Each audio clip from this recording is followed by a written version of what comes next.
कथा में वक्ता के तो 32 लक्षण बताए कि जो कथा का वक्ता हो उसमें लगभग ये 32 लक्षण होने चाहिए। उसका पहला लक्षण बताए वो परमहंस हो, श्रोत्रिय, ब्रह्मनिष्ठ हो, अलोभ चित्त का स्वामी हो, निर्वैर, निर्वैद्य, जितेंद्रिय,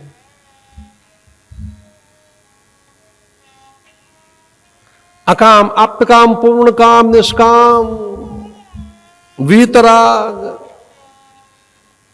इतने लक्षण भागवत के वक्ता के। विद्यावताम भागवते परीक्षा।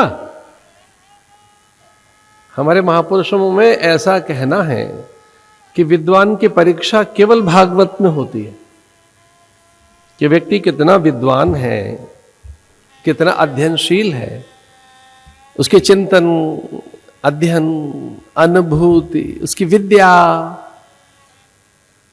उसकी चेतना कहां है, इसका कोई आभास कई बार विद्वान लेते हैं भागवत में वक्ता का।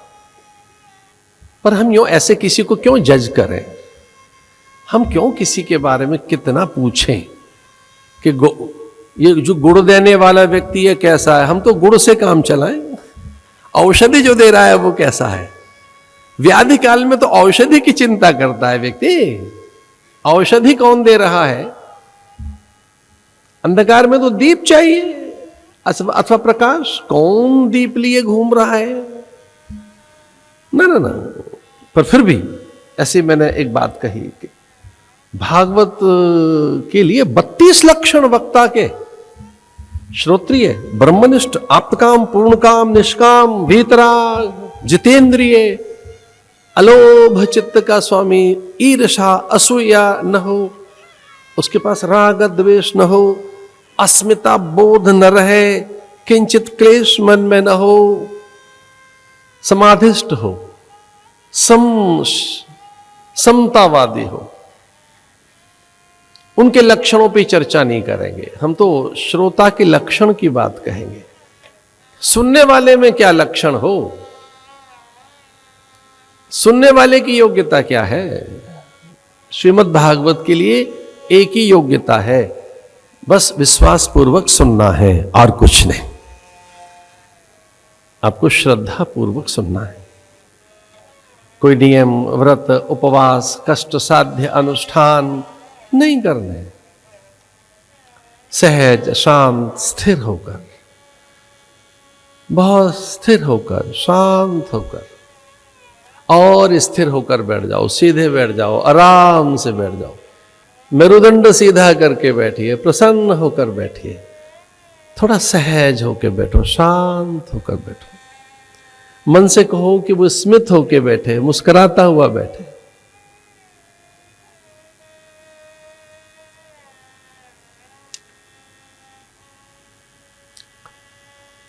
भद्रं कर्णेभिः शृणुयाम देवा।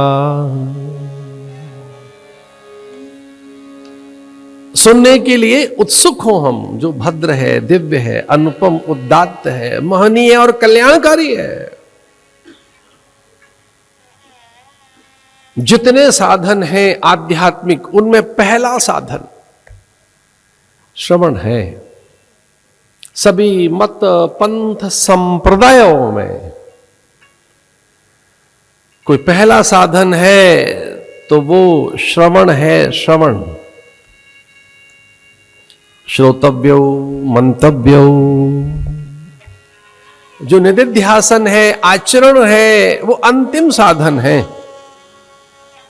मनन भी बाद में होगा, पहले श्रवण होना चाहिए।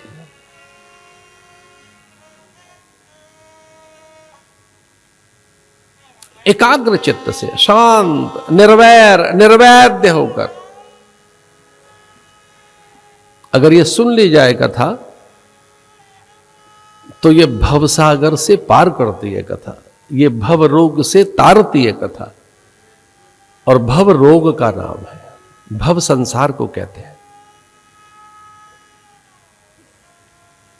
संसार से पार जाने का नाम ही है भव सागर, और हर किसी को पार करना है, ये प्रत्येक प्राणी को पार करना है। ये भव, भव कहते हैं जगत को, भवाटवी माने ये जंगल, इसमें से बाहर जाना है, उस पार है लक्ष्य अपना।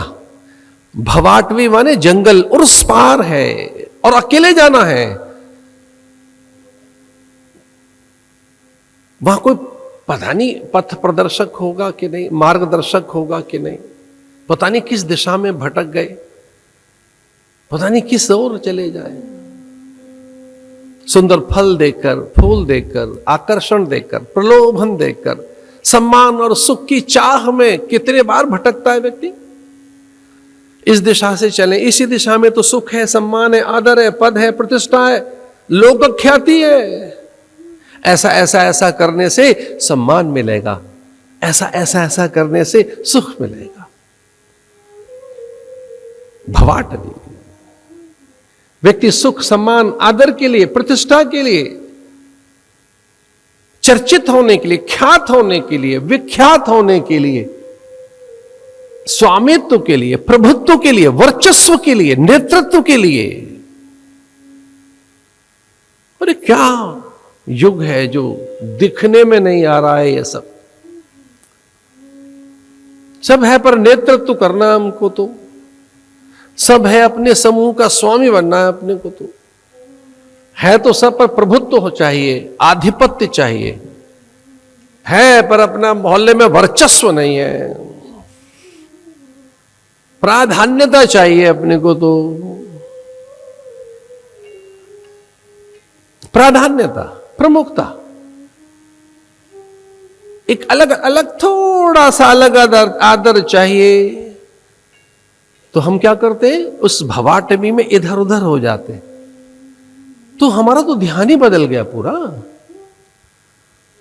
हम तो उस लक्ष्य से भटक गए।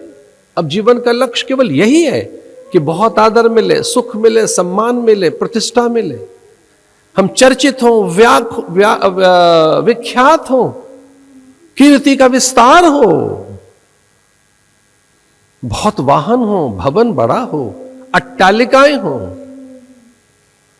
तो ये जो मन है हमारा, इसने ये छोटे छोटे छोटे लक्ष्य बनाए हुए हैं। इसके ये छोटे छोटे छोटे छोटे लक्ष्य हैं, सुख, सम्मान, आदर, सौंदर्य, ख्याति, लोक सिद्धि, और फिर धीरे से आंख खुले तो परलोक की भी प्राप्ति, वहां के भी सुख। जैसे भवाटवी है, हमें तो पार जाना है। यात्री मैं भवसागर केवट पोत, तुम ही पतवार हो। यात्री मैं, इस कथा में श्रवण एक साधन है, ध्यान रहे, और श्रद्धा पूर्वक इस कथा में यात्री बनकर बैठिए।